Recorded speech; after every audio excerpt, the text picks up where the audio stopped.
para organizar, almacenar y procesar. Las estructuras de datos tienen su importancia en que mediante ellas podemos hacer los recorridos más eficientes, como también su manipulación. En ellas podemos realizar las operaciones de búsqueda, actualización, borrado e inserción.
Buscar y encontrar valores como máximos, mínimos, media, mediana, moda. También indexación de los datos. Y también podemos resolver problemas matemáticos de alta complejidad a partir de las matrices. Las listas enlazadas están conformadas por nodos, los cuales tienen enlaces en conjunto de datos. El ejemplo que puedo dar para este tipo de listas enlazadas simples en la vida real sería cuando los estudiantes ingresan a un auditorio y estos los van ordenando de manera secuencial. Ellos saben cuál es su siguiente, pero ellos se pueden sentar de cualquier manera en el auditorio. Esto a nivel de programación se ve reflejado en la memoria. ¿Por qué? Porque aquí se almacenan los datos de manera dispersa. ¿Por qué usamos listas enlazadas? Para no manejar un orden estricto de los datos, así como se realizan los arrays. Además, las operaciones que se pueden realizar con las listas enlazadas son las operaciones polinómicas. Se pueden también utilizar en las URL de los navegadores. Además, en la gestión de memoria de todos los sistemas operativos y la administración de memorias dinámicas. Bueno, ahora vamos a hablar sobre las pilas. Las pilas son estructuras de datos lineales, las cuales tienen un comportamiento LIFO. ¿Qué es LIFO? LIFO significa las in first out, lo que quiere decir que el último que entra a la pila es el primero que sale. Por ejemplo, tenemos una pila de libros. Cuando colocamos sobre una mesa los libros, tratamos de que ellos queden uno encima del otro. Pues de forma gráfica tenemos aquí unos libros de colegio. Entonces, los libros son física, matemáticas, ciencias e inglés. Inglés quedó en el tope de la pila. ¿Y qué operaciones se pueden realizar con las pilas? Bueno, para tener manipulación sobre las pilas existen básicamente dos operaciones, pero existen muchas más, pero solamente vamos a hablar general sobre ellas.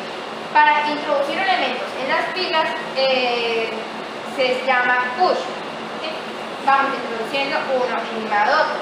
Para borrar elementos o sacar de la pila utilizamos una operación llamada pop. Otro ejemplo que podemos usar en la vida diaria, por ejemplo nosotros en computación, es cuando tenemos un editor de texto. Pues nosotros, por ejemplo, estamos en Word, estamos escribiendo, queremos colocarle negrilla, agrandar el texto. Entonces, si le damos deshacer, operaciones se guardan en una pila. Cada acción que realice deshacer, se va a introducir en la pila. Entonces, como primero fue que estamos escribiendo, le colocamos negrilla, y agrandamos el texto. Entonces, cuando damos deshacer un botón, lo primero que se va a quitar es el grandor del texto y lo último va a ser la negrilla. Ahora vamos a hablar sobre las colas. Las colas también vienen siendo un tipo de estructura de datos lineal. Como en las pilas, estas también tienen cierto comportamiento, pero aquí en esta parte se llama FIFO. Bueno, ¿qué diferencia hay entre LIFO y FIFO? LIFO se refería en las pilas, ¿sí? Que cuando el último que entraba era el primero en salir. Pero aquí FIFO, First In, First Out, significa que el primero que entra es el primero que sale. Podemos tener un ejemplo de la vida cotidiana. Cuando vamos a hacer una compra de boletas para entrar al estadio, por ejemplo, los hinchas llegan y se van acomodando en un orden respectivo. Si yo llegué primero a la fila, yo paso primero y compro mi boleta y me retiro. Y así sucesivamente, todo va en un orden y el último que llegó va a ser el último que va a salir. Ok, bueno, y un ejemplo a la programación, ¿cuál sería? Pues un ejemplo básico que es muy cotidiano podría ser una impresión, las impresiones en cola. Si nosotros tenemos varios archivos por imprimir y primero tenemos un archivo en Word de, no sé, tema de historia y bueno, mandamos a imprimir ese. Tenemos otro archivo de una hoja, de otro tema y otro, y si mandamos a imprimir primero la historia, luego el de una hojita y así sucesivamente, entonces primero se va a imprimir el de la historia y sigue con el otro. Eso va a ser sucesivamente. El primero que entró va a ser el primero que va a salir. Otra aparte que es muy importante resaltar en esta estructura de datos, tanto en esta como en las pilas, es que cada vez que nosotros leemos un elemento o información que está guardada en la respectiva estructura de datos, esto se toma como un borrado. ¿Qué quiere decir eso? Cada vez que nosotros queremos leer o obtener un elemento de la pila o de la cola, inmediatamente se va a borrar, pero si queremos volver a utilizarla no hay ningún problema en este tipo. Estructuras de datos árboles. Un árbol es un tipo abstracto de datos que desciende de las estructuras no lineales, quiere decir que no cumple con el principio de la linealidad. Como lo vimos en las pasadas estructuras de datos como los arrays, las listas, pilas o colas, estos tipos de datos no tienen un principio, o sea, uno está contiguo al otro. En este caso no. Los árboles son ramificaciones. En la vida real podemos identificar un árbol como se aprecia en la siguiente imagen. Podemos identificar la raíz, las hojas, las ramas, etc. ¿Y cómo se abstrae ese concepto de árbol convencional al de programación?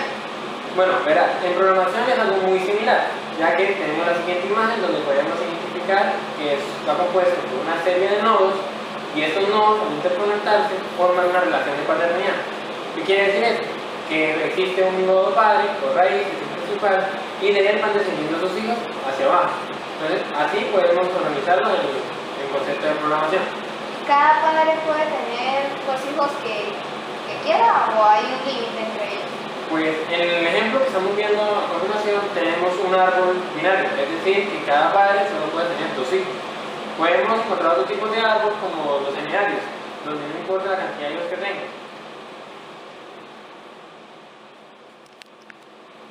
Aplicaciones de las estructuras arbóreas. Las aplicaciones de los árboles son muchas. Entre ellas encontramos los compiladores. Los compiladores son aquellos que se encargan de traducir el lenguaje escrito en código a un lenguaje que la máquina entienda. Entonces, los árboles juegan un papel importante ya que actúan como programas de procesador de texto. Aplicaciones en la búsqueda. Las aplicaciones en la búsqueda son muy importantes los árboles, ya que su estructura ramificada permite hacer de la búsqueda más eficiente, ya que gastan mucho menos tiempo que las estructuras convencionales. En sistemas operativos.